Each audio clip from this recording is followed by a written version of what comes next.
Back at it. SDP, the Steve Dangle Podcast, with your hosts, Steve Dangle, Adam Wilde, and Jesse Blake. Let's go! It was the tweet that summed everything up about last episode. Yeah. You want to repeat it? In front of Adam, MacBook. In front of Jesse, MacBook. In front of Steve, pile of candy.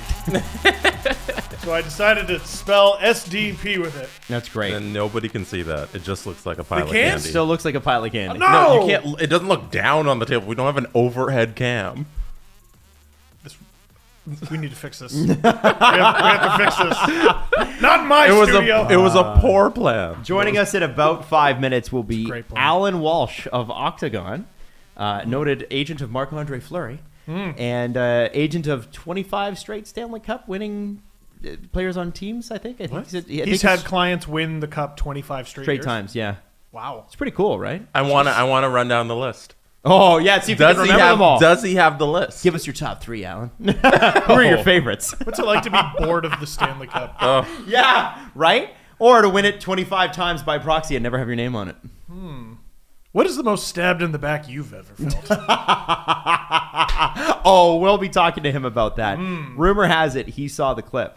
So that's going to be something fun. So again, like I said, 5 minutes from right now, Allan Walsh will be joining us. We're kind of excited about this. I love his Twitter account because it's just like, here's my opinion with a baseball bat. Like there's no... Is he going to reveal who did the actual photoshopping of the photo? Let's ask him. Okay. Why wouldn't we ask him? Like, did he ask his nephew or something? I don't know, because it wasn't... It wasn't him. Yeah, like Jesse, if you were to take a stab at redoing it, do you think you could do a better job? Probably. I did the one of you. Oh, outside, getting stabbed. when you're leaping at the docks there. Yes! That was and you good. got stabbed. Yeah. Yours had like blood coming out and stuff. You made that in like 5 minutes. Yeah, while we were on the show. Alan's was Oh, Disney. yeah. There was no blood, right? Right. In Disney, like in Star Wars even, there's like very little blood. There's almost no blood. Yeah, but no, not in that situation. No, 100%. Not with Vegas. I don't know, well placed in the playoff. I can't wait. This is We're awesome. also, later on in the show, we're going to talk about guys that you are shocked. It's shocking that these people are still available, UFAs, and guys that it's kind of shocking that they're still unsigned, RFAs. So top 8 RFAs, top 10 UFAs. surprising amount. Also, it will be time for our way too early predictions. So these are the predictions that we ask you not to hold us to, that you'll hold us to anyway, about divisions and how the thing's going to play out and who's going to win what award. It's going to be fun. We're going to get into it. It's going to listen. Not a whole lot, frankly, happened between Kotkaniemi and now. No, but I do like that there's all these RFAs, right? Yeah. That's big. Usually we'd spend all summer talking about that. But everyone in hockey collectively decided actually no. After last season and heading into this one, no. In August, you leave me alone. And they've all decided that this year, August is 6 weeks. Yeah. Yes. This Funny, year, right? August is 6 weeks. Well, it started late. All the insiders are still at the cottage. What's going on here? They're all, Back to work. Pedersen, I don't know. I've never heard of. I don't know who that is. He retired years ago. Don't know. Brady Kachuk. How many Kachucks are there? That's too many Kachucks. They're all ignoring that until they need to. Right. Which, God, isn't that the way to do it? Instead of talking about it all summer, we do it just before camp. Like, they're not signed yet. No. I want to talk about Mitch Marner through July. Oh, God. And August. We did that to ourselves. We did to ourselves. We did. But that was the nothing to talk about. There was nothing to talk about, so we talked about the nothing. Right, 100%. This is way better. Yeah, I agree. So there's going to be a lot on the show. It's going to be very exciting, and a couple of and a lot of questions. Obviously, you can join our Discord community through sdpn.ca. Where are we at now? What are the numbers? We passed 4,000 people. Hey, Yeah, that's so incredible. It's an incredible number. It's more than I expected for sure. I think Blown away. What's been cool about it too is the idea generation. Like it's become like a bit of a petri dish for like, why don't the guys try this and that and this and that? So all terrible. All of them are awful, but Yeah. we appreciate the fact that you tried.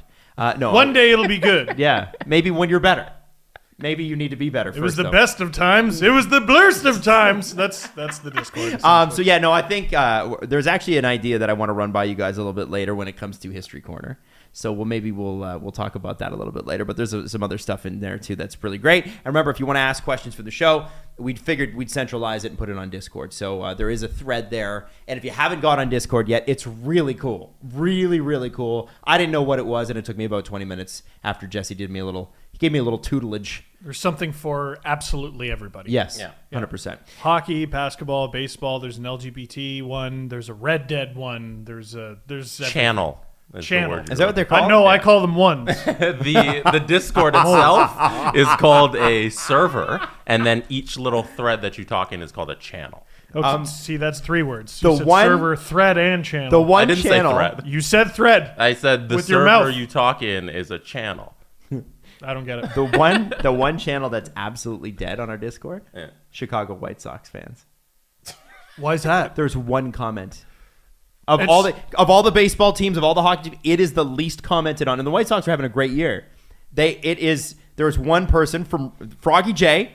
That is the only person that commented on it, and that was way back on August 24th. There is nobody in the White Sox thread, so if you are a White Sox fan, please join our Discord because Froggy J can't sit there alone. Barack, we know you listen. Get in there and leave a comment. Their agent their agent is like ancient, and he's like it's Tony La Russa.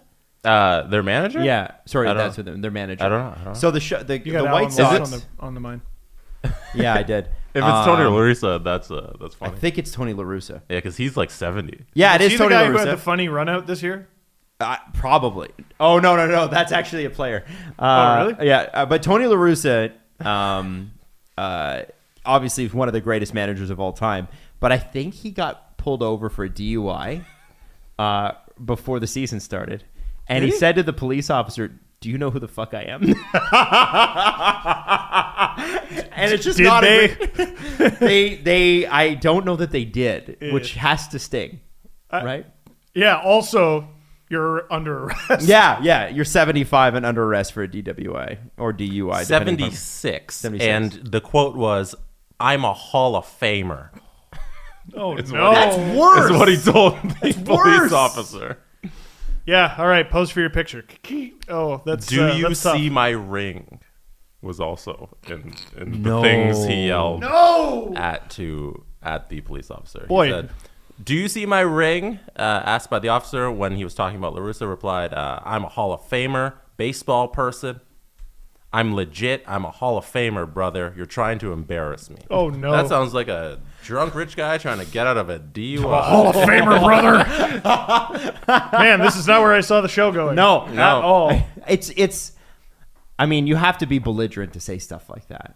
Yep. But part of me also wonders, like we've all said really stupid things when we're drunk that we don't mean. But I feel like that's the stupid thing you say when you're drunk that you do mean. Oh, yeah. You know? Oh, yeah. There's the part of it you're like, okay, that person doesn't mean it. But like the more you find out about Mel Gibson, the more you realize he meant everything that he said. Jesus. Right? This show is so dark. Well, and then You know what? What? Sign Elias Pettersson. Tony We La do Russa- need it. I Tony La changed Russa my believes mind. that. We need Tony no. La Russa is sitting on the bench going, I am a Hall of Famer. Yeah. Every day. Every damn day that crosses his mind. Well, actually, Coach, you know what I think? And he just sits there and he goes, maybe you're right. But inside he's screaming, I'm a Hall of Famer, brother! Did you see this ring? Hall of Fame! I'm a, what was it? Baseball guy. Nah. Is that what he said? Baseball guy? I'm a big name baseball guy. I'm a Hall of Famer, baseball person. Baseball person! Okay. All right. Hey, Jesse, just a heads up. We're trying to bring Allan on. It says host has another meeting in progress. That's the message he's getting. Okay, let's pause and solve that. Okay. All right. So, and we got to welcome on. We got it sorted out, the tech side of it, welcoming on Allan Walsh. Finally, we got you on the show, Allan. How you doing? Welcome. All right. Hi, guys. How are you? It's good to finally meet you. Yeah. So, Allan, first off, I want to ask, have you and Steve, you guys have never met before? Nope. First time we're meeting right here, right now. Okay, so then this is I love this question for real hockey people. What is your impression of, and how would you describe Steve Dangle? Just on the street, if somebody asked you, Steve Dangle, what would you say about Steve? What do you know about him? Funny, opinionated, loudmouth, hopeless Leafs fan. There it is. That's Pretty much summed it up. very fair. That's very fair. And specifically, you saw the sword clip from last year. So, yeah, context for this, you remember that Allan was the one that when Marc-Andre Fleury and Robin Lehner were put into a bit of an awkward position with the Vegas Golden Knights, who was going to start, who wasn't. And we can talk about that, Allan, but Allan put out the Marc-Andre Fleury sword in the back, the DeBoer sword into the back of so we talked about that. And at the time, Allan, I mean, really, it was sort of like, what is he doing? Are you sure? Is this what you want to do? And so you actually ended up, somebody sent you that clip. Yeah, somebody sent me the clip a week or two after it aired and said, hey, check this out. And I watched it and I laughed my ass off. Good. That's good. Great.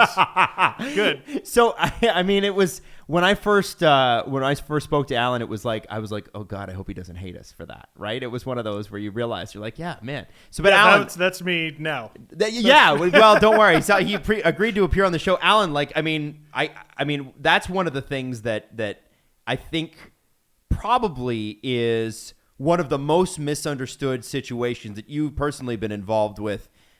Because, like, I mean, we saw recently, and I think this surprised a lot of people, Robin Lehner tweeting really friendly things about you.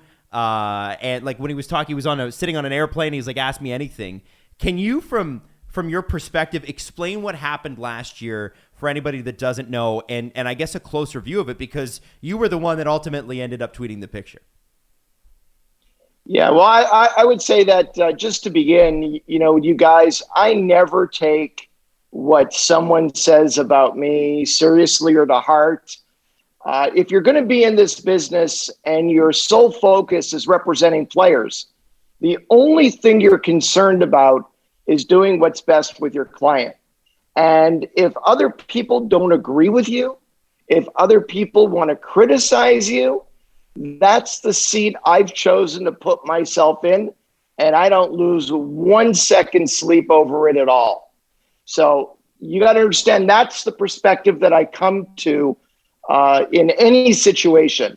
I ask, first and foremost, what is in the best interest of the client, and that's the only thing that I consider. What I'll say about that situation is this. Number one, it's over. Mm-hmm. And there is a resolution there, probably an inevitable resolution given Vegas's decision to sign Robin to a 5-year deal. Overall, it was still a shock when we got the news because we read it on Twitter. Mark had no heads up from anyone that he was going to be traded. And hey, he's a big boy. It is what it is. But one would expect a face of the franchise player to be treated with a little bit more respect than that. But at the end of the day, it is what it is. I have to ask you earnestly because I don't know the answer to this question. Do you remember the name of the guy Marc-Andre Fleury was traded for? Yeah, it was Hartikainen. Right. Was it? Okay. It was Hartikainen. I do remember that. I believe you. I believe it because I don't remember. Did you ever in a million years? So it seemed, like you said, like a foregone conclusion, or likely anyway, that Vegas had, I don't want to say chosen sides, but they had committed to Robin Lehner long term. Did you ever in a million years think Flower would win the Vezina and then be traded for a guy who's never going to play a game for Vegas? I knew that last year Flower was a man on a mission. He was his entire career has been marked by incredible highs and some very noteworthy lows. And I think after not being given the net in the bubble during the playoffs, he came back last year with a lot to prove in his own mind and enjoyed every minute of it. But I would say this, and this is something that often gets overlooked. I know Robin Leonard, and Robin Leonard knows me. And Robin and I have talked directly about the whole situation. He understands, Marc-Andre Fleury understands, and the people close to me understand. This had nothing to do with Robin Leonard. So many people tried to make the narrative Marc-Andre Fleury against Robin Leonard. The truth is, behind the scenes, these guys are incredible friends with each other. Robin Leonard was unbelievably supportive last year, the whole season with Mark. He was incredibly supportive during the playoffs last year with Mark when he wasn't playing. I was blown away by what a great teammate he was behind the scenes in every way, in every single way. This was about Marc-Andre Fleury and the way the organization was treating him, the things they had said to him, the promises they made to him, and the promises that were broken. So I have to know from your end, what was the immediate reaction from, Twitter, from Marc-Andre, and from the Vegas Golden Knights from the sword tweet?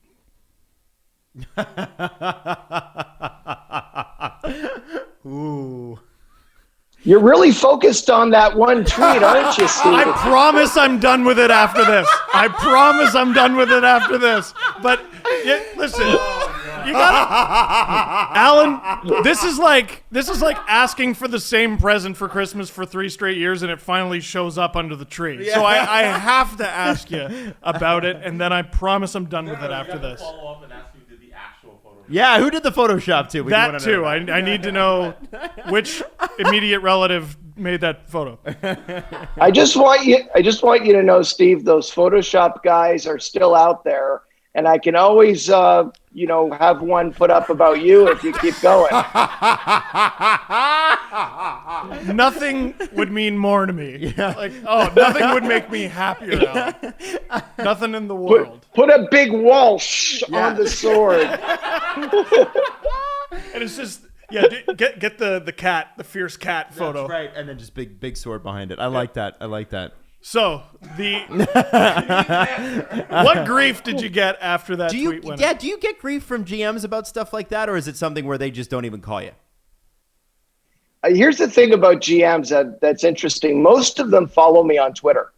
Huh. Many of them have burner accounts, and they use Twitter mostly to get breaking news and to follow various people. And the way that I know that, I don't really talk to a GM directly about Twitter, but every once in a while I will tweet something, and literally within 10 seconds, I'm getting a text message from a GM responding to the tweet.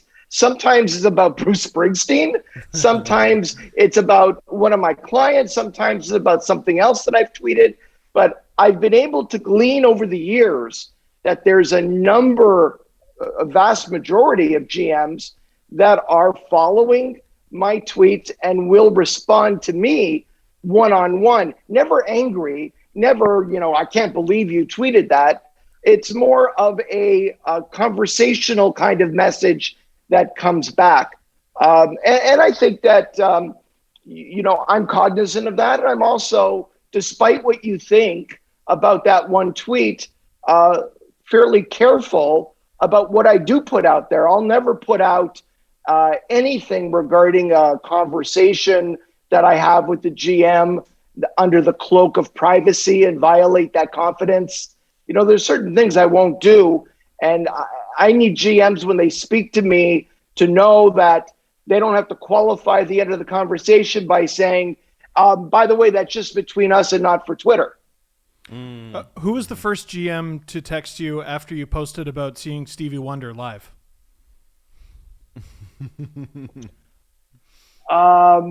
It was a assistant GM from a West Coast team. Okay. So And I got five or six messages from GMs. The first one was from a West Coast GM. And Steve's referring to, you saw him playing harmonica in the lobby lounge in Santa Monica on this past Saturday? Yeah, Saturday night I was out with my wife. We have another couple who were celebrating the 50th. We had 5 or 6 couples together. We were on the beach, Santa Monica. We're staying at a hotel right on the beach. After a great dinner, we're sitting in the lounge. There's live music. I forgot what live music was like, given the pandemic. Sitting there watching a 3-piece band, and all of a sudden, a very familiar figure starts walking with a handler leading him to the front where the singer was singing, pulls out a harmonica, and starts playing, and it was Stevie Wonder. That is so cool. The video's up on you can follow Walsh A on Twitter. And here's the thing with Allan is that, Allan, I watch your Twitter account. I've been dying to get you on this show for years because I love the way that you form your opinions, and we know that there's no gray area with Allan Walsh. You know where you stand on things. But before we get to the hard-hitting hockey takes, how many times have you seen Bruce Springsteen on Broadway, or just Bruce Springsteen in general? Springsteen in general, my first show was on the Darkness on the Edge of Town tour, 1978 Montreal Forum, and I have seen him live. I lost count, probably 120 times total, all over the world. Wow. That's amazing. Just Springsteen alone. That's crazy. There's one thing I want to know specifically, because Adam beforehand was telling us that for 25 straight years, one of your clients has won the Stanley Cup. Is that true? One of my clients or a client that I'm associated with through Octagon. So what is it like when one of your clients wins the Stanley Cup? I assume you're on the ice. What is that atmosphere like in the ensuing days? Do you go and party with them? A lot of times they've won the cup on the road. So there's a pretty fast out after a celebration in the dressing room. Mm-hmm. I've participated in many dressing room celebrations with the cup. I've been on the ice with the cup several times with clients. And a few times clients have won the cup on home ice, and that's a whole different animal. Why is that so different? What is I guess because they get to stick around and party all night. And you get to stick around and party all night. Oh, okay. And there you go. There you go. Well, and so it was this year. Forgive me if I'm wrong. Jan Ruda was your client on the Lightning that won, correct? Correct. And I got to ask, because you've seen so many cups and so many parties. The last 2 years with the Lightning winning, I know last year was a little bit more muted than this year. Can you talk about the differences between what it was like having a client win in like 2019 versus 2020 versus 2021? I mean, like, I'm sure in 2020 you're probably celebrating at home. 2020 celebrating at home. 2021, you're in the rink and it's full, and you're kind of looking around saying, there's literally nobody here wearing masks. Oh, and you think about that as you're sitting and watching the game.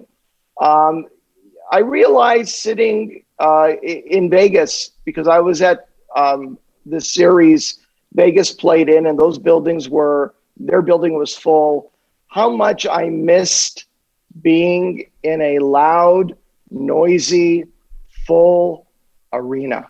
Mm-hmm. I really missed it. It's great watching games on TV and during the season. I've got 4 screens. I do picture in picture. I can split the screen. I got 8 games going on. I can follow 16 teams. But when you're actually going to the games, the atmosphere, the smells, the excitement. At the end of the day, I've been a hockey fanatic since I was 4 years old. Born and raised in Montreal. I love the game. And it was something that I really missed. Being back in the dressing room with, Jan Ruda, who I've represented now for several years. But in Octagon, we also represent players like Ryan McDonough and Pat Maroon, Luke Shen, there really is a bit of an Octagon family feeling being back there with the agents that I work closely with, my associates who represent those players. And we were all together with the players, with their families, with the cup. It was special, but there was still a bit of a muted feeling to the celebration as opposed to pre-pandemic when people were sending me pictures of David Perron on stage, drenched in some bar, going out of his mind for a week. I mean, he rivaled Ovi in Stanley Cup celebration. Is there a particular Stanley Cup celebration that you've got to experience that you're willing to share, that you're fond of, that's near and dear to your heart? I think the 2009 Penguins Cup win in Detroit, Game 7. It was Flowers' first Stanley Cup. Also had Pascal Dupuis on that team, Miroslav Shatin on that team. Yeah. Peter Sikora was there, Ruslan Fedotenko. That year was a special year. That team was a really special team. And there was a moment where Flower was still in full equipment. I was on the ice, and we met at center ice and embraced. And I shed a couple of tears at that moment. It was an incredibly emotional meeting together. And then Flower said to me, "Hey, Allan, let's pick up the cup together, and we'll walk it a couple of steps on the ice." And that's a memory I'll never forget. Just getting goosebumps here. That is unbelievable. Allan, it's got to be. I mean, there's so much here that I'd love to unpack, and we're not going to have time with one show to do this because I hope that Steve asking way too many questions about the DeBoer sword doesn't prevent you from coming back. About the sword. But one thing that we do want to talk about. Well, Adam, you better speak fast because you'll never see me again. I want to ask you about Marc-Andre Fleury, the person, because from our one of the first places that our show took off was Pittsburgh. For whatever reason, that fan base embraced us outside of Toronto first, and has always been, for a quote unquote smaller market team, they are one of the most intense markets, as we know, one of the most successful markets. And everybody talks about Marc-Andre Fleury. Yes, they love Sidney Crosby. Yes, they love Mario. Yes, outside of it, you've got Roberto Clemente Bridge, and you've got Jerome Bettis and Hines Ward and all these people that, Terry Bradshaw, all these great Pittsburgh great sports figures. But Marc-Andre Fleury, out of all the great Pittsburgh sports, history, seems to be the guy that's most beloved in the sense that they actually they would adopt him. They want him to be a part of the family. They want him to come over for dinner and hang out. What is it about Marc-Andre Fleury in your experience that's that makes him so special? Because everywhere he goes, that's what everybody says about him. Jimmy Rutherford didn't really know Mark before he became the GM in Pittsburgh. And in Mark's last year in Pittsburgh, he called Flower the greatest teammate in the history of professional sports. That says a lot right there. I personally have never seen a teammate so loved by his other teammates as Marc-Andre Fleury. And off the ice, away from the game, he is such a genuine, real person. He's just genuine and real. The things that I've seen him do, I'll give you one example, and this ended up going a bit viral last year.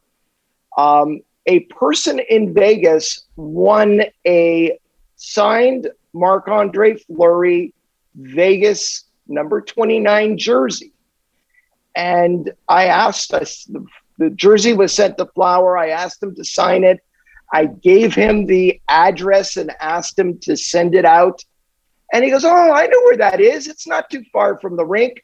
I'll just go drop it off at her house." I said, wow. "Fleury, you don't have to do that."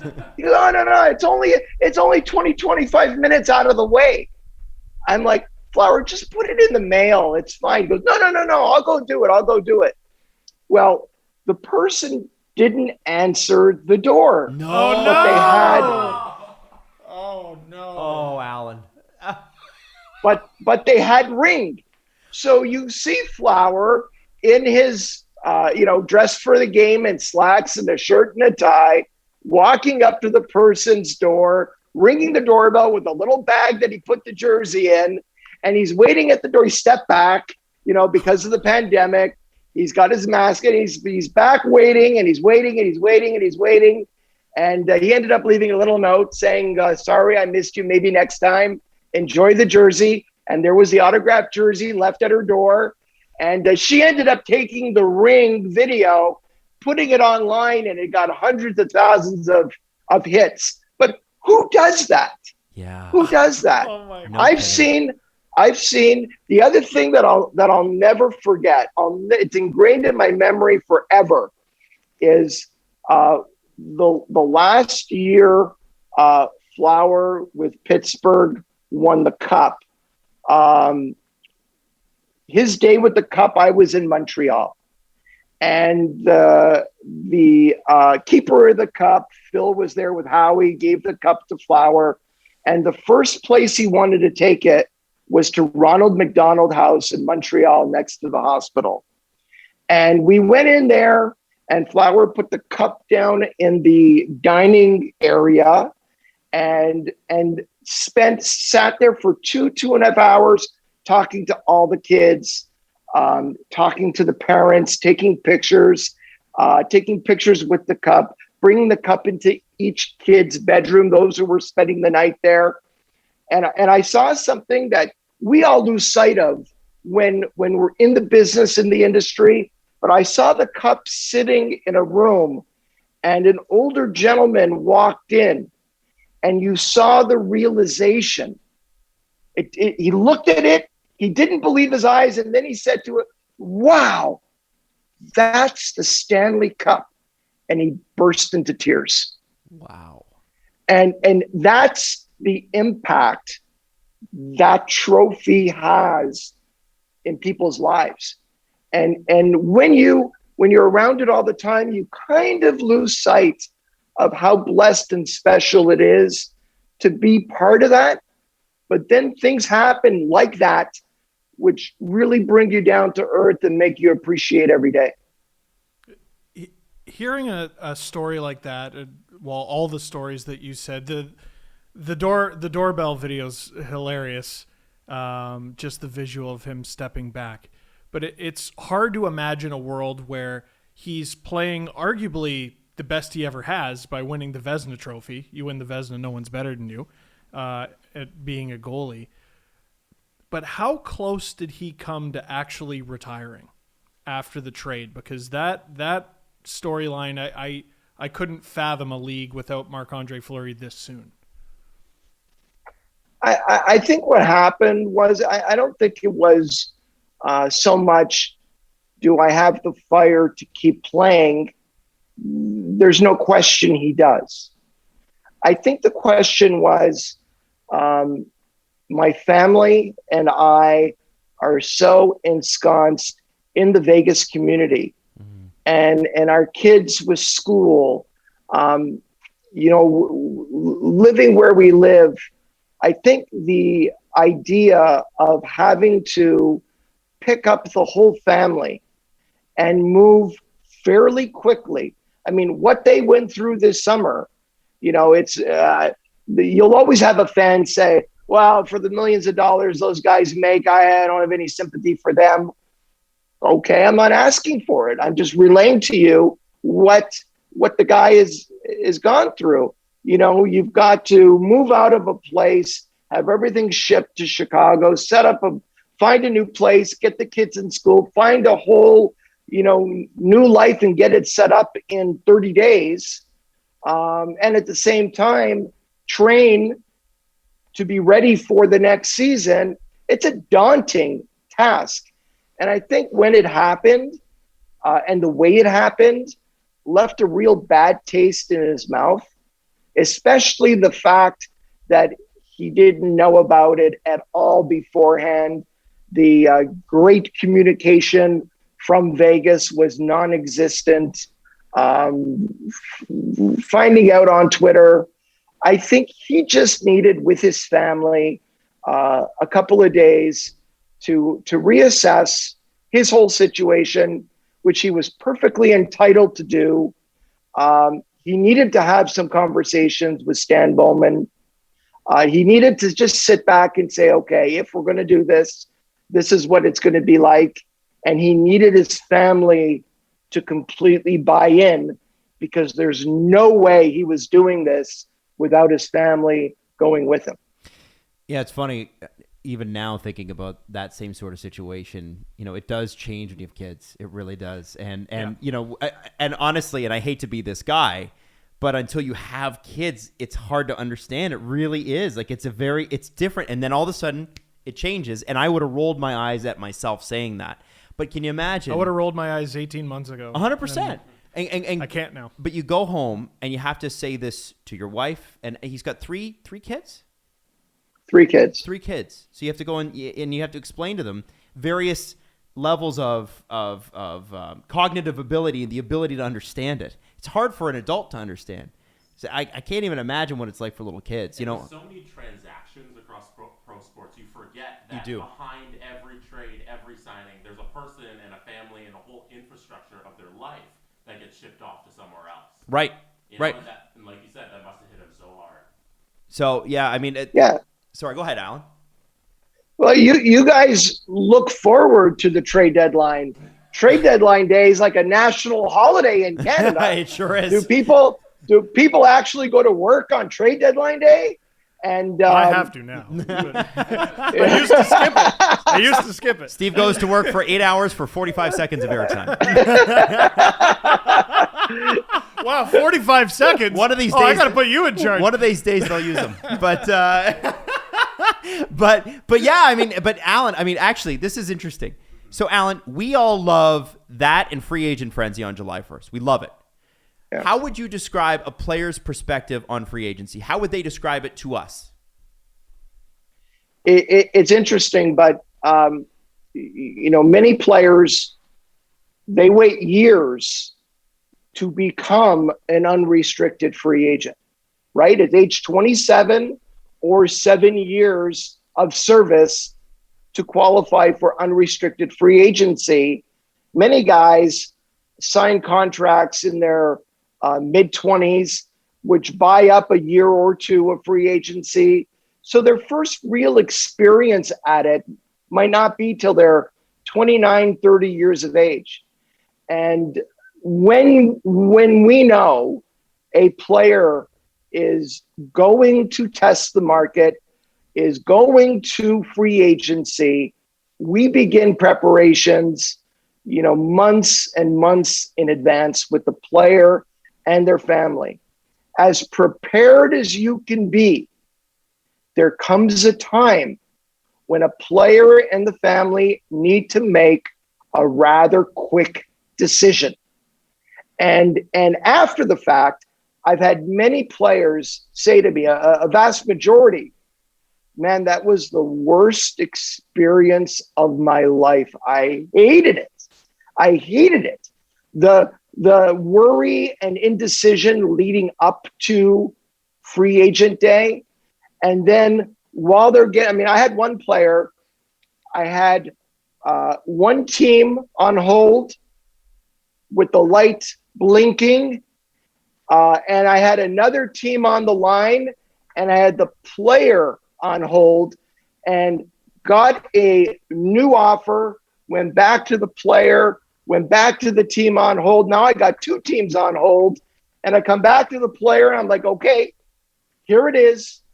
This is the most we're going to get from either team. You need to make a decision. And the player said to me, can I get back to everybody tomorrow? Tomorrow, you've got 15 seconds, and the sheer panic. 15 seconds. I can't make that decision in 15 seconds. It's 10 seconds now.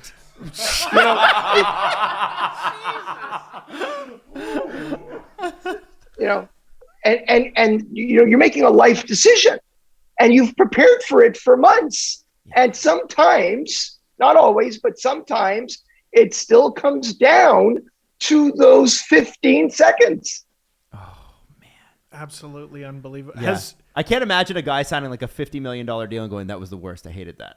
You know what I mean? But I'm sure it's happened. I'm sure. Like, there's a lot. And the thing is, too, like, I mean, and Allan, I think this has been a question that we as Leaf fans have had for a while, especially when, and I'm not going to ask specifics, but, when we went through the Nylander and then the Matthews and then the Marner. And, Nylander notably dragged into the season. Matthews was done relatively quickly behind the scenes, and then nobody saw it coming. And then Marner was, I think, 3 days before, in terms of was it 3 days before camp or something like that? It was very soon. It dragged on all summer, and we had to talk about it on the show, and it was obviously huge news. And frankly, after a while, you're like, God, do I still have to talk about this thing? And Steve made a comment, and I've always wanted to ask you this question. I remember him saying it then. I meant, if we ever have Allan Walsh on, I'm asking him. Steve said, what exactly do these people do all day? Like, why does it take that long to get the contract done, and then all of a sudden with 72 hours to go, got it, done? Yeah. What is it that makes this, and I realize that there's a huge process behind this, but if you could oversimplify it for the average fan like us who just doesn't get it, it's like, why don't you guys just go for lunch and go, here's my number, here's your number, let's meet in the middle, bang. What is it? What's happening? I understand a few weeks. That was like 6 months. Yeah, it was a long, That's long what time. I'm saying. And it was literally, it started from when Darren Ferris made the comments about the Matthews deal. February, I think. In February till late September. So, Allan, what the hell do these people do all day? Yeah. I would say this, guys. Deadlines clarify the mind. And if you look at the history of deals getting done, a majority of deals get done not when you would want them to get done. They get done when there's a deadline, a critical point, a critical mass that approaches. And whether it's December 1, when a Group 2 restricted free agent turns into Cinderella at midnight, whether it's the footsteps of training camp, whether it's the footsteps of the start of the season, these are all different critical points where the pressure ramps up to that deadline. And you see in situations, the easiest thing in the world would be like, okay, there's your number, there's my number, meet in the middle, done, just like you said, Adam. But that's not how negotiations work in the real world. Or else you wouldn't even need agents. You'd just say, okay, here's your number, here's my number, cut it in half and let's go. There's a whole process behind it, but you get deals that happen. Deals get done at a deadline. Interesting. So when we talk about this, we can plan our shows. This is going to help us.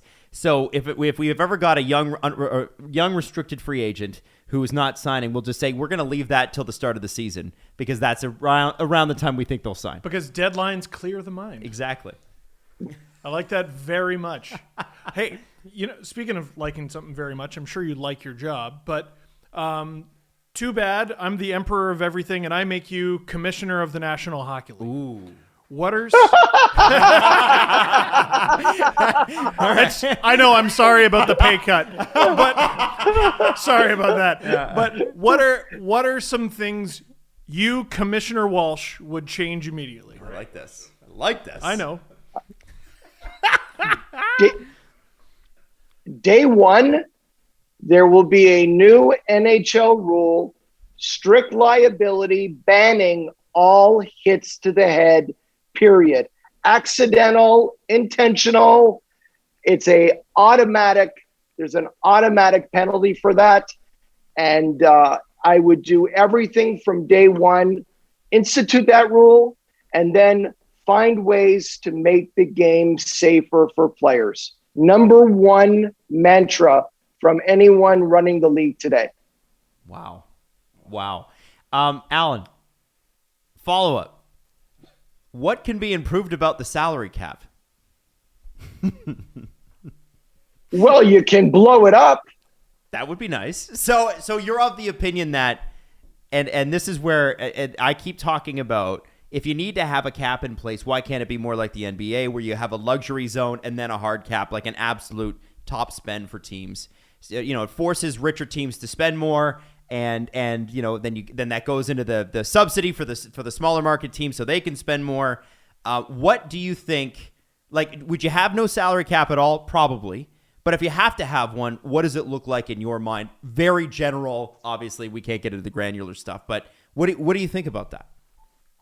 Well, back in 2004, Bob Goodenow had put together a very detailed proposal on revamping the NHL system that involved a luxury tax and meaningful revenue sharing.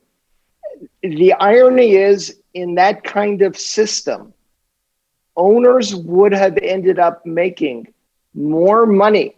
It's been modeled out from 2005, all the way to the present day. And that system would have brought owners more money, more revenue than the triple hard cap system they rammed down the players' throats in 2005. Very short-sighted. They were going for total surrender. They got it from the players. But there is a sweet spot with a soft cap where you have a threshold number, and it could be tied to previous year's revenues. And then you have an area of taxation where if teams, Toronto Maple Leafs, spend into that area, they're going to pay a tax. Yeah. They're going to pay a tax. And that tax is, like you said, distributed amongst a group of smaller market teams. So the more you spend, the more you're putting money into your competitors' pockets, right? And that kind of system, there you see it. There is a limit to where any team will go. Mm-hmm. But having that kind of a system will allow teams like Tampa, like Toronto, like the New York Rangers, and you can go down the line, will allow them to retain their stars. Look at Tampa now, 2 cups, and they had to move several key pieces of their team this offseason. Why do you have to have a last dance after 1 year? Why can't you keep these teams together for 4 or 5 years? You saw what Chicago had to do. The more successful you are, the bigger you have to blow up your team to become cap compliant down the road. It doesn't make any sense. And there's a lot of GMs who are cheering for that kind of a system, but Gary Bettman doesn't care what GMs think. He's got a constituency of 8 owners, and they rule the day. And the only way to get rid of the cap now is going to be a long lockout or strike. Boy. And who's got the stomach for that today? I mean, right now, let's just get our game back to where it was. Let's get the pandemic behind us as quickly as we can. Let's get people healthy, hope they stay healthy, and that stuff will get figured out down the road. So there's 8 owners in a 32-team league that run the league? Like a quarter of the league runs the league? Pretty much, yeah. Wow. Cool. That's name names. I want them now. No, you can't do that. I tried. Don't say I didn't ask. I at very least tried. Alan, yeah, that's pretty heavy. And the thing is, you're right. We don't want to see that go back. And so, man, I guess, we've held you for 45 minutes here. So I don't know how much. The next 45 should be just as fun. I don't know how much more time you have, but we do want to say thank you for coming on. We hope this is not the last time, because this has just been spectacular. Love the stories and that sort of thing. And obviously, if you're available throughout the season, we'd love to have you back on just to talk about the goings on. And obviously, We are expecting several more viral tweets from your account, and hoping to see you again soon. So thanks so much for making time for us. You got it. Thanks for having me, guys. Thanks for being good sports. This podcast is sponsored by BetterHelp Online Therapy. You can check out betterhelp.com/STP. Now, life is full of stressors. We know that. It can be your family. It can be your job. It could be your partner and what's going on in their life. And you might have no control over it. If you're feeling a little down and out or depressed, maybe like you're like a total loss. Maybe your stress is high. Maybe your temper's shorter than usual. It could be anything. Unload your stress, get it out, and talk to someone with a completely unbiased view about your life. Someone who isn't going to judge you or take sides on anything. They just want to help. And when there are things that you can't tell anyone, BetterHelp is the place to go. BetterHelp is customized online therapy that offers video, phone, and even live chat sessions with your therapist, so you don't even have to see anyone on camera if you don't want to. It's much more affordable than in-person therapy, and you can start communicating with your therapist in under 48 hours. Unload the stressors and get some unbiased feedback that you'd be pretty surprised, actually, what you can gain from this. This podcast is sponsored by BetterHelp, and Steve Dangle podcast listeners get 10% off their first month at betterhelp.com/STP. That's BetterHelp.com/STP. Today's episode is sponsored by the NBA and their quest to advance the game of basketball, grow the community, bring communities together, and impact culture. The league celebrates its teams, players, and fans from across the past, present, and future as a part of the 75th anniversary season that they're celebrating this year. That's Game highlights pivotal moments on court and beyond, from iconic plays in arenas to the impact players have had in the community. That's the NBA. That's Game. I know, for instance, in our community, the Raptors are in the schools. They're everywhere all the time, building basketball arenas, doing incredible community outreach programs, and that's what the wider NBA is all about. So it's more than just basketball. You know that, I know that, and it's what connects us all, and it keeps us coming back for more. That's the NBA. That's Game. Check it out. You know, there's nothing better than feeling like you look good. Do you know what I mean?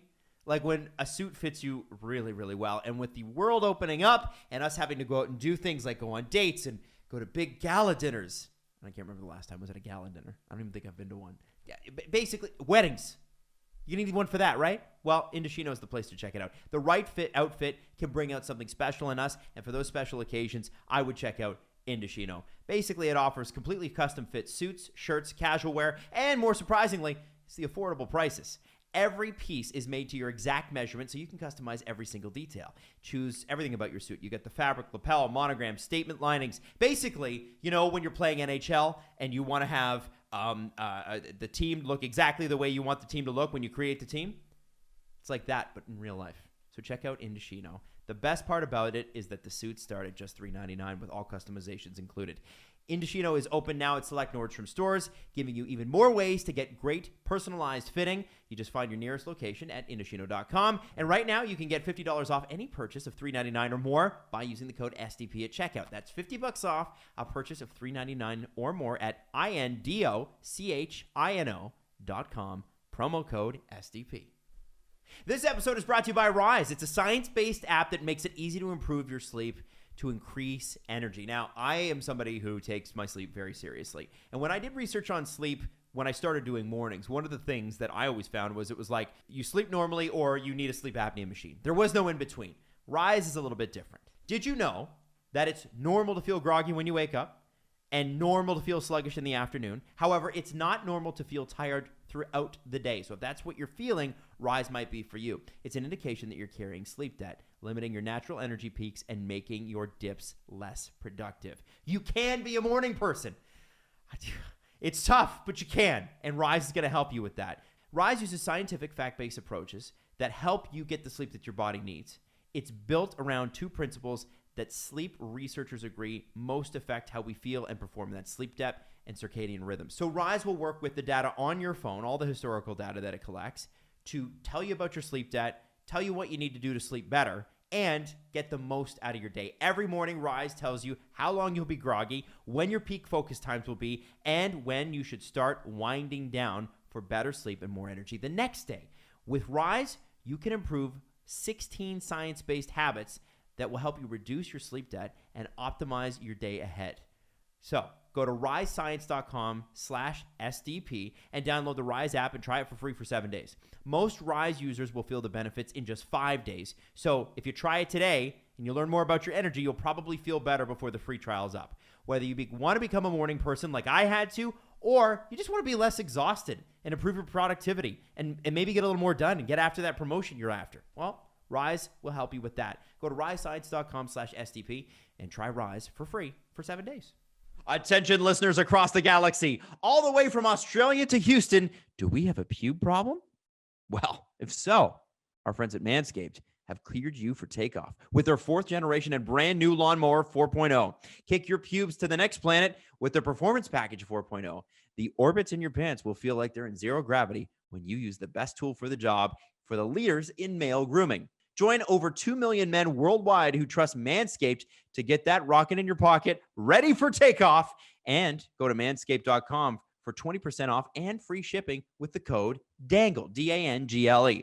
Inside your package, you'll find the Lawnmower 4.0 trimmer, Weed Whacker ear and nose hair trimmer, Crop Preserver ball deodorant, Crop Reviver toner, Performance boxer briefs, and a travel bag to hold the whole solar system. The 4th generation trimmer also features cutting-edge ceramic blades to reduce grooming accidents thanks to their advanced skin-safe technology. The Lawnmower 4.0 has a 7,000 RPM motor, a new multifunction on-off switch that can engage, an LED light, and of course, it's waterproof, and that's really important. Get 20% off and free shipping with the code DANGLE at manscaped.com. That's 20% off and free shipping with the code DANGLE, DANGLE, at manscaped.com. For the clean trinity and beyond, your Spaceballs will thank you. Hey, everyone listening, Jesse here. I just want to give you the heads up that the second half of our recording here for the rest of the episode, our audio didn't come through on our mixer. So I was forced to use some camera audio, and it doesn't sound the best, but it's all we got. Those are the perils of our new studio, trying to work out all the kinks. But yeah, hope you enjoyed the rest of it. We'll be back with our better audio on Tuesday. So that was... I didn't get to ask about the sword. I'm sorry. I wish you asked one more question about the sword. I wanted it. I sincerely hope that that he gets his sword people together and does. Oh my God! And I'm getting it printed and hung in my house. Why can't I think of it? But with the crypto art, why can't NFT? Yeah, can we NFT that? The Sell it for sword? charity? The Dangle sword? You probably could. Dangle Yeah. Walsh sword and sell it for charity? That'd be fun. Anyway, listen, I love the stories Sell there. it on our store. Why not? Right? Why not? Put it on a T-shirt. It'd be great. And it could just be Alan stabbing Steve. I love it. Oh my God. All right. So listen, we got to get through some things here. Obviously, there was a lot of people from Boston that reached out, and I'm sorry that I missed. This is my fault. This is on me. Jimmy Hayes. We get the chance to talk about Jimmy Hayes. If you're not from Boston, I don't think that you understand the effect that he had on Bruins fans. But Bruins fans loved Jimmy Hayes, and obviously Jimmy unfortunately passed. I believe it was last week. Well, No, it was during the 2 weeks we were off. Oh, that's why we it? never hit it. Yeah, it happened the first week we weren't doing shows, and then we didn't hit it like when we came back.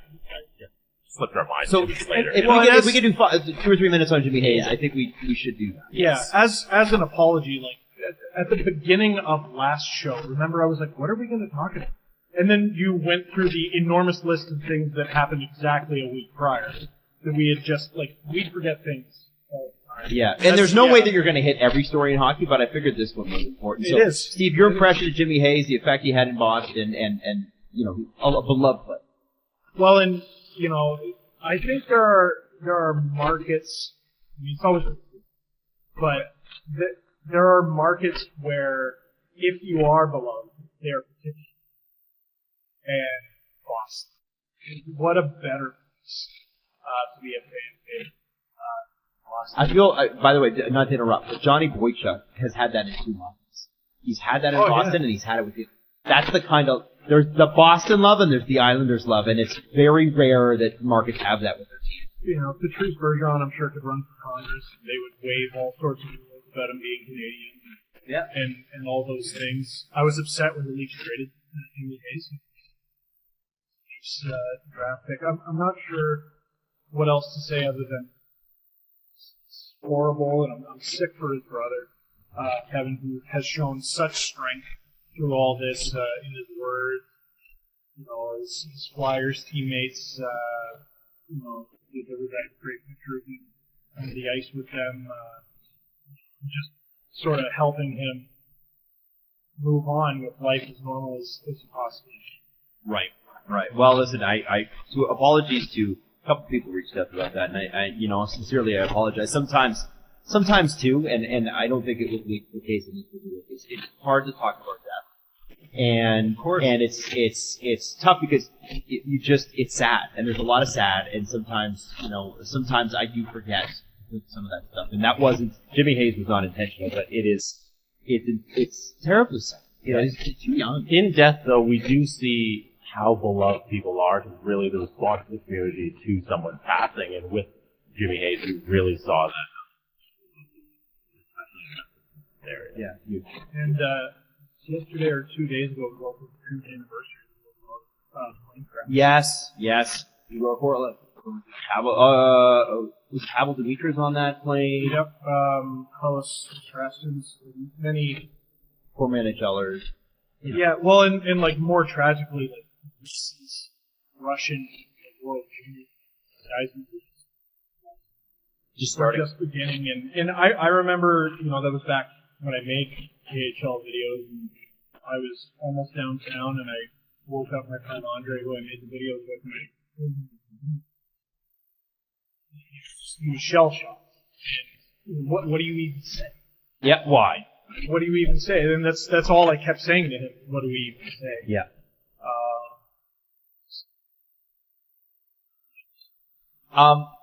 So we are going to take a hard right here, but that's just the way it is.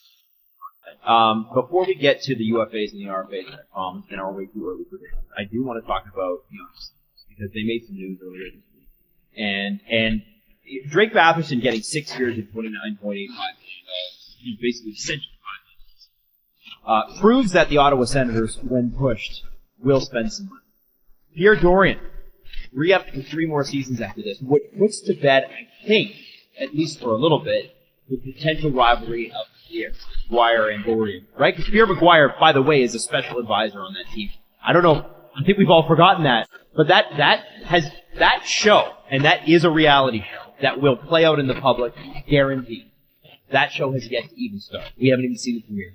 And I'm very excited to see what, I guess in a perverse sort of way, I'm excited to see how that management group unfolds. We were all wondering, and Pierre Dorion managed to get himself a 3-year extension. He will be at least paid to be the GM, whether or not he is the GM, because we never know. His contract expires in 2014. That's a pretty good deal for GM. Well, and in an effort to be fair, not everything I say about Eugene. No, this is smart. We've been saying it. I've done a great job building this team. Yeah, I don't think Pierre Dorion is a bad GM. I think he's a GM who's been given a bad situation a few times and maybe had his abilities limited. And he's clearly capable, clearly smart. The Sens are clearly a team on the rise. And this eliminates a headache right there. Right there. Like, we don't have to talk about this rift, and they don't have to hear about it, and the team doesn't have to hear about it. Because a lot of the people in the organization are going to be like, it's just a story or whatever. But some of them won't.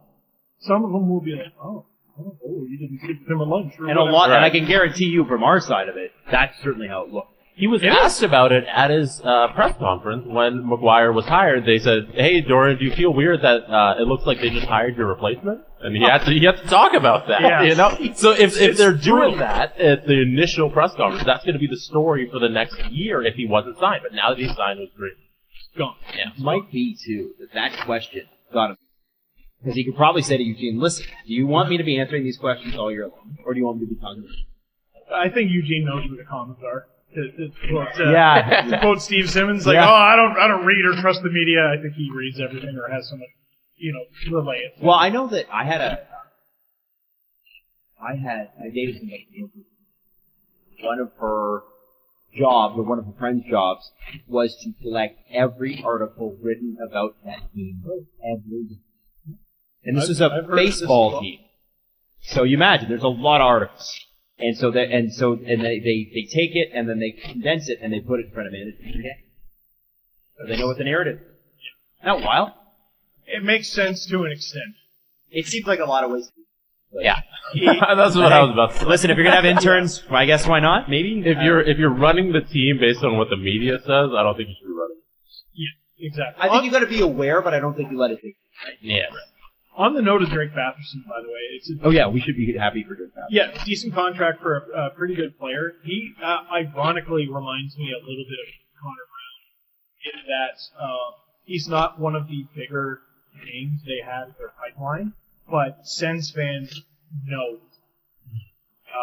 So he bided his time, spent a lot of time in the minors, a lot of time playing the lineup, bought in, and If Drake Batherson is a 5, the natural question is what's Brady?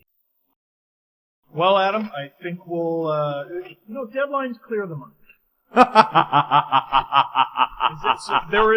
noticed there were some funny things on Twitter yesterday. I think it was Wayne Scanlon, Sens reporter. There were conflicting reports about whether or not he was in Ottawa. So, to my understanding, he's still in St. Louis. Did you know Keith Tkachuk is his dad? Heard about that. Yeah, so he's still in St. Louis, but his stuff has been shipped to Ottawa. So this is going to get done. Right. It's going to get done. I guess the biggest question to me isn't whether or not it's going to get done, what the number is going to be. It's how on earth was Jesperi Kotkaniemi the only guy offered? Yeah. Like, that's a great with player. Pedersen sitting out there, Kachuk sitting. Yeah, why not? Why not? Why not? There's a lot of teams with money, too. It's not like all of the salary caps are filled up at the top. Well, in Carolina, in the Aho situation, was targeted because, their owner won't spend money. The Sens are right there. There's a team. Yeah. Go and get Brady Tkachuk and offer more. I wonder if the draft capital you have to give up is a little too steep. Because what the one above the Kotkaniemi on the sheet, so that was a first and a third. The next level is a first and 2 seconds? It's either that or a first, second. Maybe he's written that out. I think it's a first, second. Or one Thomas Tatar. I can't believe Vegas did that. At the time, I defended it. I don't know why. I want to thank the pension plan puppets, as we often do for this, because they are all. For AAVs below 1.356 million, no compensation. For somebody at 2 million, almost 2 million flat, it's a 1/3 round. For somebody that is 0 to 4.11, I guess, is a second rounder. The Kotkaniemi 6.1 is a first and a third. Then if you go to 8.2, it's a first, second, and a third. That I imagine would be Tkachuk, right? If it's over 10, which I would argue for a season, if you want to get Brady Tkachuk, It's not a crazy idea until you're here. It's expensive. 2 firsts, 1 second, 1 third. Oh, I thought it was 4 firsts. That over the number of 10.27, then you get an. If you give Brady Tkachuk $10 million please, and you give that up, I would argue, and there are a lot of teams like look at Boston when they drafted Jake DeBrusk, right? Who was the other 2 guys that were drafted? Jakob Sporl and Zachary Snuchin. Okay, so non-players, right? They still have a shot. They have a shot, but who was drafted after? Matt Barzal, Thomas Chabot, and Kyle Connor. Yeah, so some names that are notable, right? That's why the pile of candy's in front of me. And so the point I'm trying to make here is you could go through several drafts with a first round pick and never get a Brady. And in fact, you could have the first overall pick, like with Nolan Patrick. And no offense to Nolan Patrick, but are you taking Brady Tkachuk or are you taking Nolan Patrick? He went second. Second overall. Yeah. But that's what I'm saying, right? Is Brady Tkachuk didn't even go that. But there is a guy. Remember that the whole debate? Yeah. Oh my God, you might give up the first.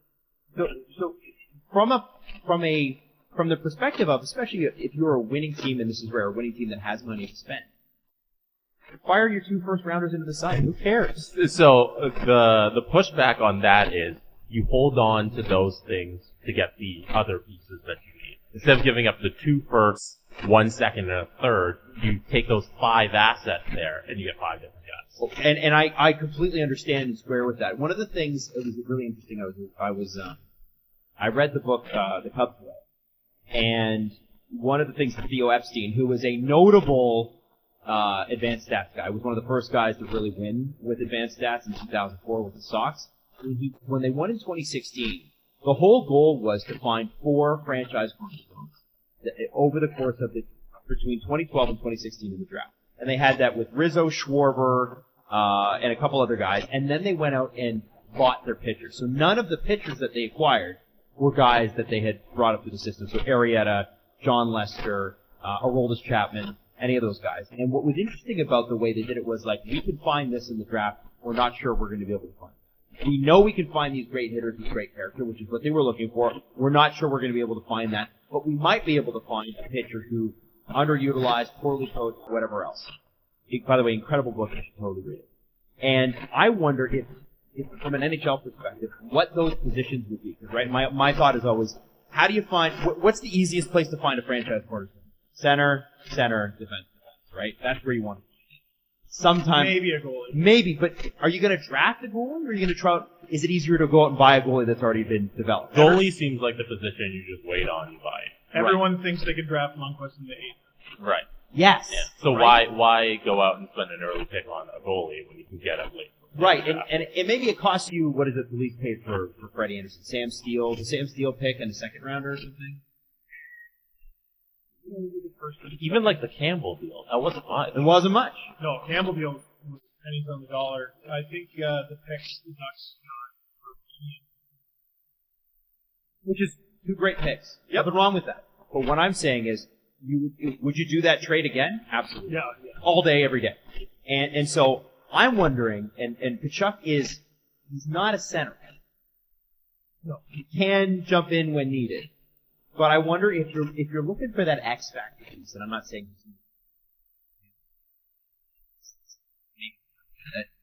if you're looking for an X factor piece, and you're like, imagine the Toronto Maple Leafs, but with $10 more million. That's the guy the Leafs need, right? That is him or his brother. That's the guy. The price is too steep. You think so? Like the $10 million on your cap, which limits your flexibility, then the 5 assets you lose that could have been used to get other assets. I think those 2 things just like it makes the NHL set it up so it's impossible. Yeah. They should have just eased it. the lack of offer, I think, has to do with we all agree he's a great player. He's for the Leafs for sure in a lot of ways. He's what a lot of teams lack. He's what a lot of teams. There are so few wingers who are worth that, and which is part of the reason Marner gets so much. And how many teams that are a winger away also are $10 million under the cap? Yeah, exactly. No, exactly. And I wondered. I was just thinking in terms of like, because sometimes you look at these situations, you go, "That's impossible." Sometimes it's fun to dive into the impossible and go, "Okay, but when would it not be?" But I look at this and I'm looking at the $4.1 million is a second round. That sounds like value to me. But you got to get him to sign it.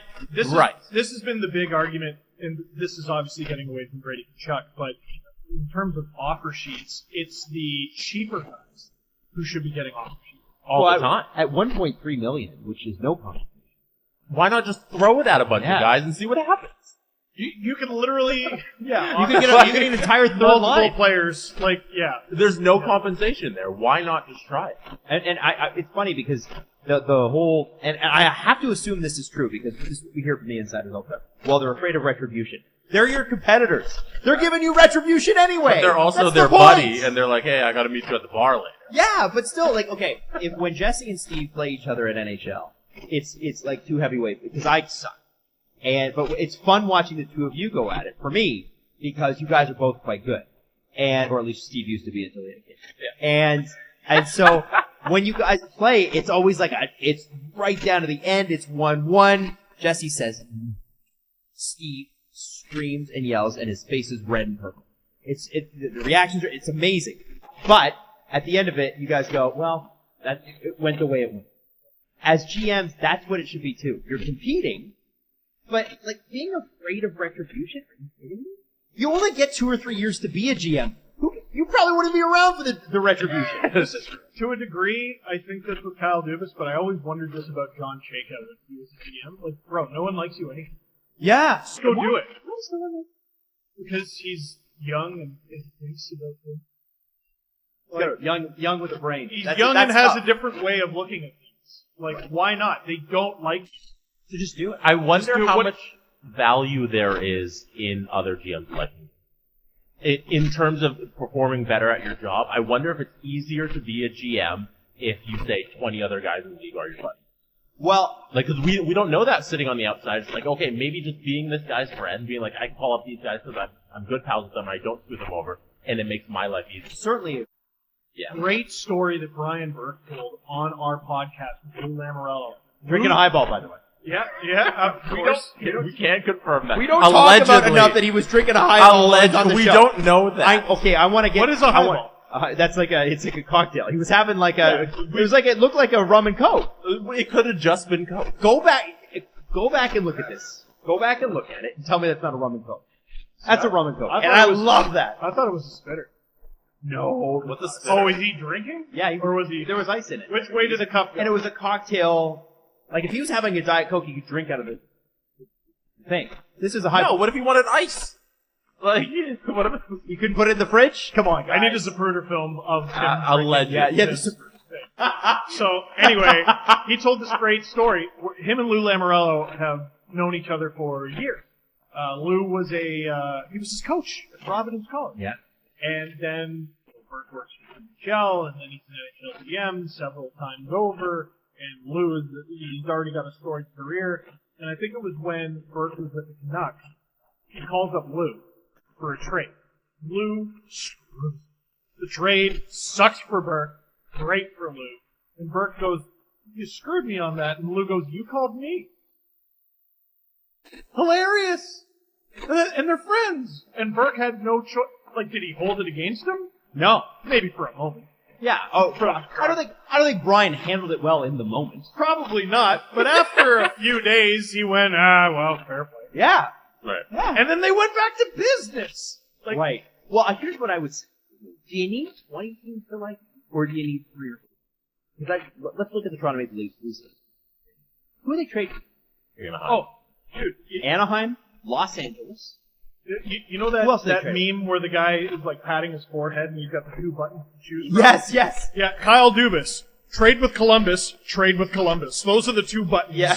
Or And they tried to offer sheet Marner.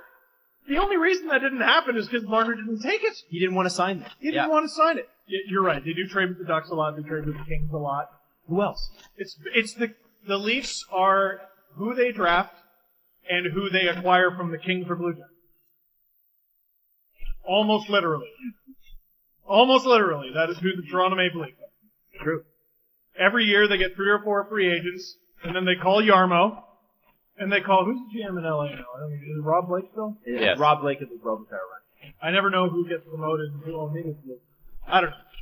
But yeah, like Dubas said, like, okay, if we're just going by that, he has 2.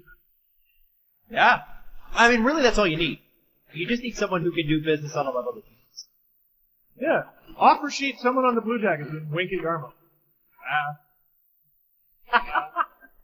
Like, Can I read you the teams that Kyle Dubas? Okay. yeah, you have it set by you.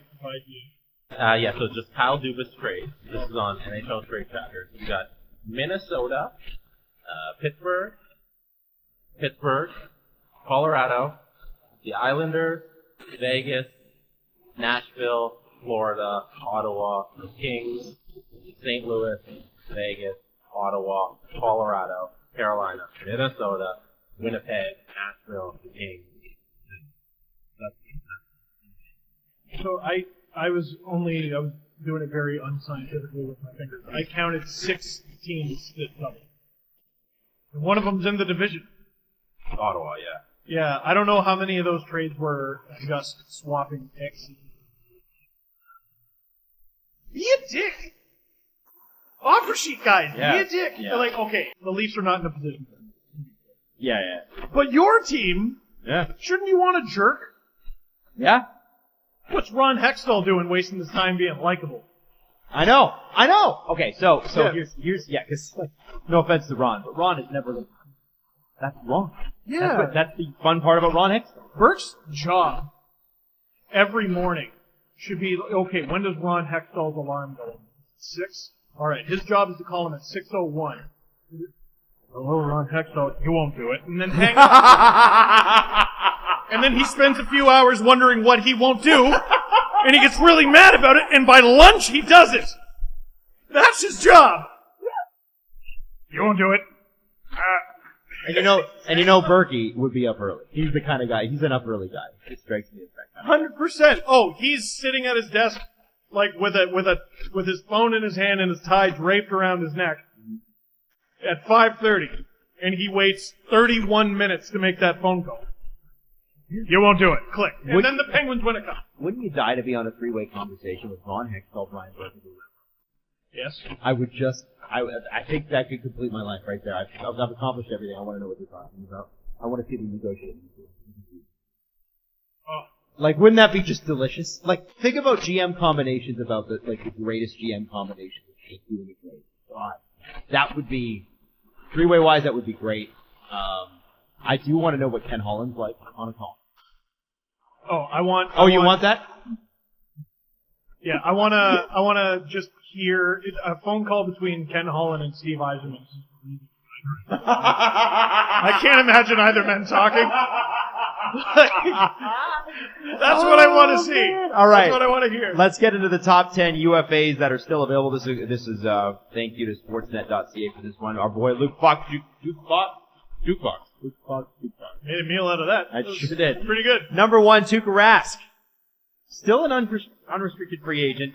Probably won't be back until January, but it's got to be Boston, right? He said, I believe during the lull in August, that he's going to take a sweetheart deal, come back to Boston. Yeah. So whenever that happens, it's going to happen.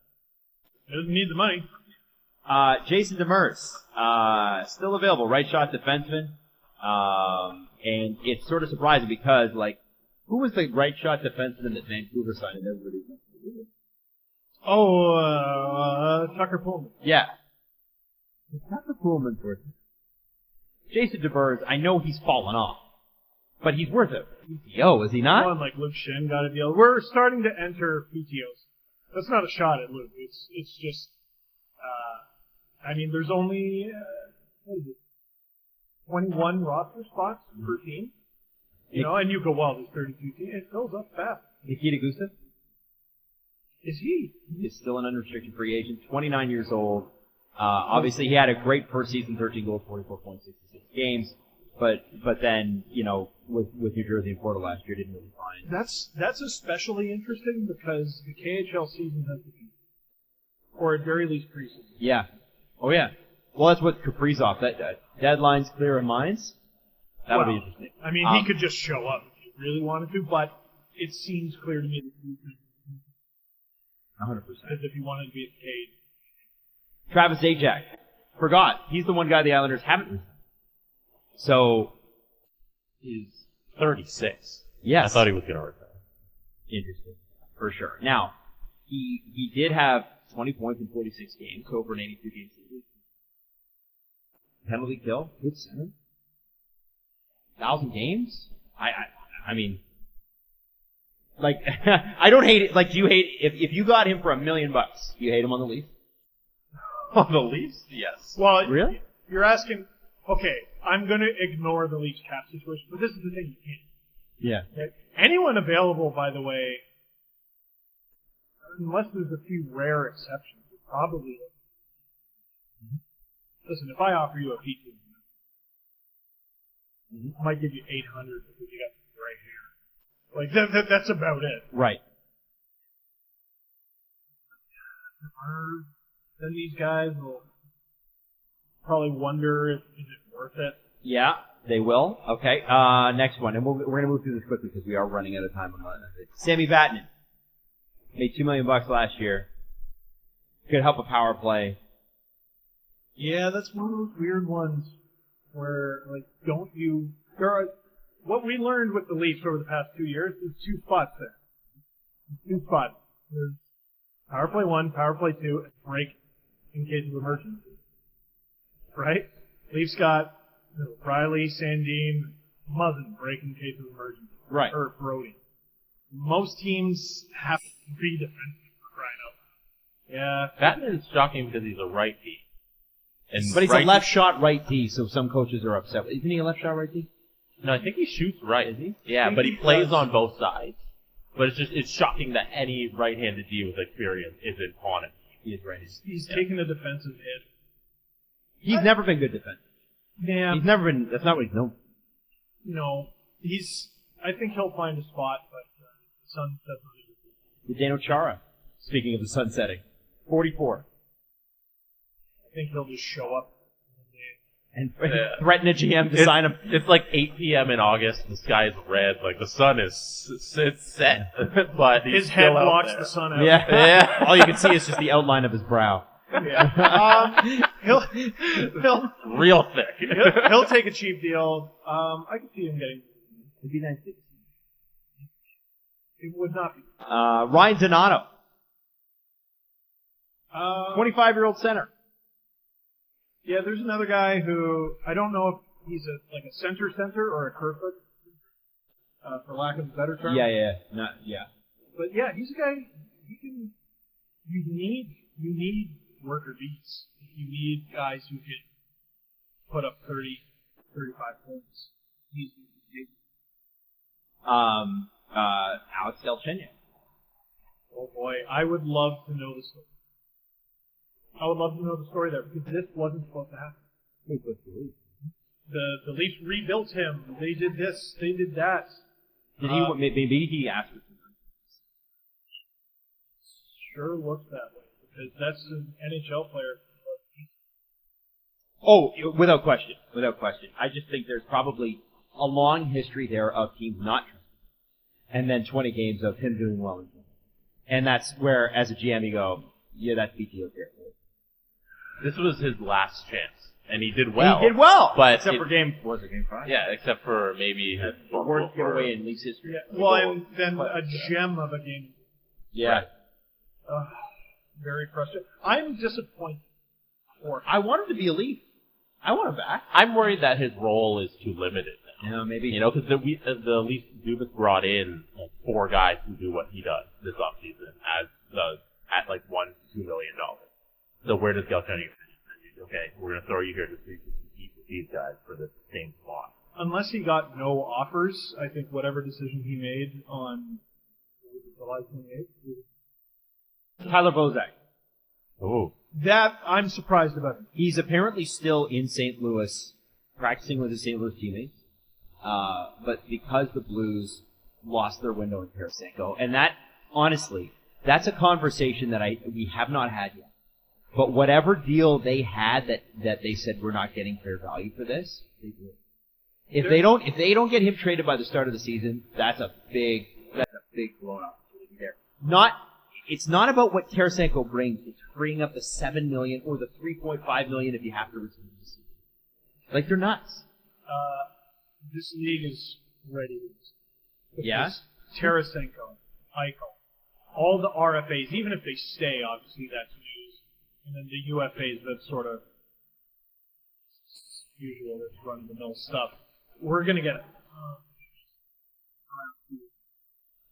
Zach Parise, according to this, is still listed as a UFA. No, but he's that signed. is signed. Yeah. That is signed. It has yet to be, The double? as of 2 days ago, The Islanders. Oh, he did? Yeah. yet to be registered still with me. Yeah. But Lou Lamoriello has not registered the contract with me. That's as of 2 days ago. I remember the announcement happening, but I just thought it was notable that. Hey Gary, Lou just said that he signed Zach Parise. He sent the fax over. Oh, can you show me? And it's just Lou staring. He just faxed his face. It was a September 1st report. Just chatted, this is from Michael Russo, just chatted with former Minnesota Wild vet Zach Parise, and he confirmed he agreed to terms with the Islanders earlier this summer. So that was September 1st, and it was already earlier in the summer. Lou Lamoriello just has to register his contract with the NHL. He's got his Isle freezers, and it's heading to NY for goods later this month. So Lou just needs to file that thing. Jesse, can you do me a favor and make sure Michael Russo has And he's not in the bottom of a New Jersey Yeah, lake. I just need to. I'm concerned for. We gotta have Michael Booth go on. Okay, let's go through the RFAs super quick here. The top two are Pettersson and Hughes and Dangle. Got to get done right before training camp, right? You talk about such an easy situation, but it's an obvious situation to exploit. Yeah. There's two, and they have a finite amount of dollars to give to those two. Take one. Or I guess the rest of the league doesn't need Quinn Hughes or Elias Pettersson. And if you're worried about Pettersson's injuries, fine. I get that. Hughes. Who doesn't need a young stud right-handed defenseman? Does anyone? Oh, he's left. But Okay, still, left-handed. He's Going to play with Oliver Ekman. special enough that I don't care if he... Imagine you poach Hughes, and he doesn't play with Ekman Larson next year, so you got Ekman Larson to play with Hughes. So it's Myers and Ekman. And that's the one... Tucker Poolman. We mentioned Kaprizov in passing. That'll be very interesting because apparently he's got a 8-figure deal with CSKA Moscow. 1 year, 8 figures. That's about $10+ million on the table right now. Yeah, they get some money. I do have a quick question. Could a team with the draft picks and cap room offer sheet Quinn Hughes to a dollar amount that the Canucks are unhappy about? The Canucks match it. And then that team turns around because the offer sheet was unsuccessful and they go, haha, we know how much money you have left for Pettersson. Yes. Oh my god! This league! It's nothing against Canucks fans, but do things! Once again, I'm begging you to do things! Rasmus Dahlin. Oh, sorry, by the way, I skipped over Kachuk. We've already talked about him, but Rasmus Dahlin unsigned in Buffalo. Another easy situation to exploit. They have lots of cap room, but they also suck. Nolan Patrick is center right winger Vegas. I forgot Nolan Patrick was in Vegas. I mean, a lot of people don't like that GM already. Yep. Get him! Taylor Yamamoto in Edmonton. Another perpetually cap-strapped team. I really like that player. He's another guy I've seen in trade rumors. When I saw Ethan Bear, I'm like, that makes no sense. And Yamamoto, I think. Man. It's equally as dumbfounding. I'm a big fan. Big fan of Taylor Yamamoto. Yeah. And lastly, Robert Thomas in St. Louis. Memorial Cup champion, gold medalist, Team Canada in 18, Stanley Cup champion in 19, 87 points. Yeah, everything I see with the Blues. Well, so apparently he's looking at a deal at around $3 million. The Blues only have $1 million. Oh wow! So it's holding stuff up. This is why they got it. This is why you drop Tarasenko. Even if you have to retain, drop it. Who cares? That's a year. That team seems like they've been in a whirlwind since they won the cup. Yeah, and boy, it didn't look the same without Pietrangelo. You really saw with Vegas, who in the third round literally did nothing. Did nothing. Pietrangelo was the only guy on the ice. That was, man, I was obviously infuriated watching the Leafs game in 5. I'm doing those. I remember watching the second one, or whichever one it was. It was early in the series. Just going, oh man, Vegas' forwards having an off game. And by the end of the series, I was like, oh, maybe they just stink. Zeros. I couldn't believe it. Yeah. Couldn't believe it. Mark Stone. Couldn't believe it. Pacioretty. Couldn't. And how good Pietrangelo was every game. He was spectacular. Every game, best player on the ice, at least in the gray jersey. I think that's what happens when you try and build a team with no center. They built their team from defense and then the wings and who then was their the top center who was injured before that? Chandler Stevenson. And then he came back, and guess what changed? Nothing. Right. Chandler Stevenson could work at a grocery store. Oh, you know, you walk in, he's behind the desk trying Chandler to. Stevenson, great. Listen. I know he's a darling, and he had a very good regular season. Right. I don't recognize this. That doesn't sound like the first line center on a Western Conference final. And I exactly what you're saying. Exactly. So listen, we got to end it there. We will get to a couple of things that people were asking for next show. Number one, we never did our all-time Leafs lineup. That Wendell Clark doesn't make. So you got to give us a heads up for that. So Tuesday we're doing that. Oof. Tuesday we are also doing. Are you ready? Because I wrote it down. We are going to do we're going to do way too early predictions on season. Are you ready for these? Okay? We're going to do division winners. We're going to do 8 playoff teams from each conference. We're going to do conference winners and cup. We're going to do the champions. We're going to do Hart, Norris, Calder. All of those. We can't wait till training camp to do this? No. We're going to do the way too early, and then we're going to do it again right before the Raiders. Baby. See if anything. And that's why it's way too early. What it's the way too early prediction. Wait till No, training it's the way camp to too do early the season episode, prediction. Jesse Blake. That's why. That's why. Is it based on any knowledge? Absolutely not. Foreplay. It is. But I still want to see your answers too, so get them ready, get them in the Discord, get them in the YouTube comments. I was trying to look it up, but here, I'll just say it.